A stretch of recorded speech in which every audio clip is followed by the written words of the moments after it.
Students, chemistry class 12 के 5 प्रश्नों पर आज हम लोग विचार करेंगे जो कि मोस्ट इम्पोर्टेंट है। सबसे पहले ठोस कठोर क्यों होते हैं? तो ठोस एक प्रकार का रिजिडिटेबल सब्सटेंस है, ठीक है, और ये कंप्रेसिबल्स नहीं होते हैं।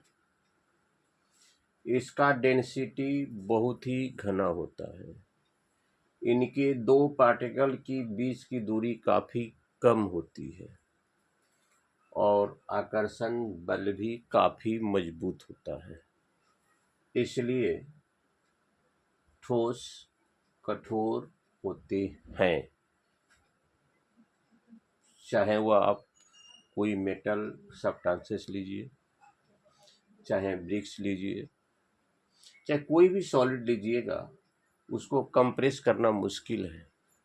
जितना उसका वॉल्यूम है, उसको रखने के लिए उतना ही वॉल्यूम चाहिए, उतना ही जगह चाहिए, क्योंकि वह रिजिड सब्सटेंसेस के अंतर्गत आता है। इसमें फ्लूइडिटी का गुण नहीं पाया जाता है। अब चलिए, ठोसों का आयतन निश्चित क्यों होता है? क्योंकि यह रिजिडेबल्स है, कंप्रेसेबल्स नहीं है। डेंसिटी इसका बहुत अधिक होता है, जिसके कारण इसका आयतन और आकार को अगर चेंज भी कर देते हैं तोड़कर, लेकिन आयतन उसका वही रहेगा। इसलिए ठोसों का आयतन क्या होता है? निश्चित होता है। अब चलिए, आयनिक जो ठोस होते हैं गलित अवस्था में विद्युत के चालक, लेकिन ठोस अवस्था में नहीं। तो NaCl का आप एग्जाम्पल लीजिए। ये आयनिक यौगिक हुआ, आयनिक सब्सटेंसेस हुआ। सॉलिड फॉर्म में यह विद्युत का चालन नहीं करेगा।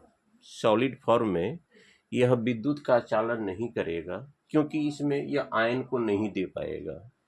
लेकिन इसको पानी में डाल देते हैं तो अपने मूल आयनों में कन्वर्ट हो जाता है, पॉजिटिव और निगेटिव में एक जालक बना लेता है, जिसके कारण गलित अवस्था में आयनिक ठोस विद्युत के सुचालक होते हैं। किस प्रकार के ठोस चालक होते हैं? तन्य होते हैं और आघातबद्ध होते हैं, जिनसे होकर विद्युत धारा आसानी से प्रवाहित हो जाती है। चांदी सबसे अधिक सर्वोत्तम चालक माने जाते हैं।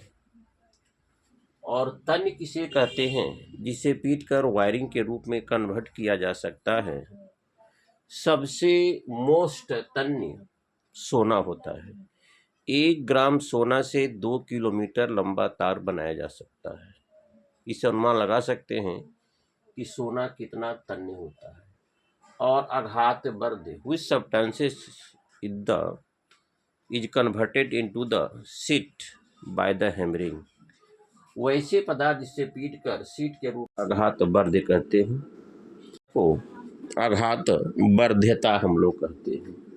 तो धात्विक ठोस जितने भी होते हैं तन्य भी होते हैं, आघातवर्ध भी होते हैं। उसी में से कम चालकता होती है, अधिक चालकता होती है, कम तन्य होते हैं, अधिक तन्य होते हैं, अधिक आघातवर्ध होते हैं, कम आघातवर्ध होते हैं। बेंजीन C6H6 एथाइन का यह बहुलक होता है।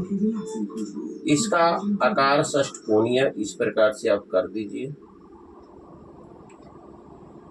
और सबके सिरे पर कार्बन लिख दीजिए।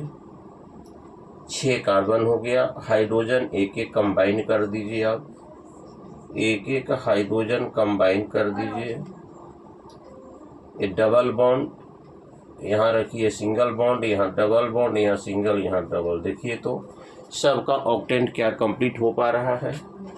कार्बन का लीजिए, यहाँ पर 2 का शेयर, तो 4 4 2 6 2 8। इधर चलिए 2 2 4 4 4 8, 4 2 6 2 8, 2 2 4 4 8, 4 2 6 2 8। जहाँ सिंगल एक पैरेलल लाइन है, एक डैश टाइप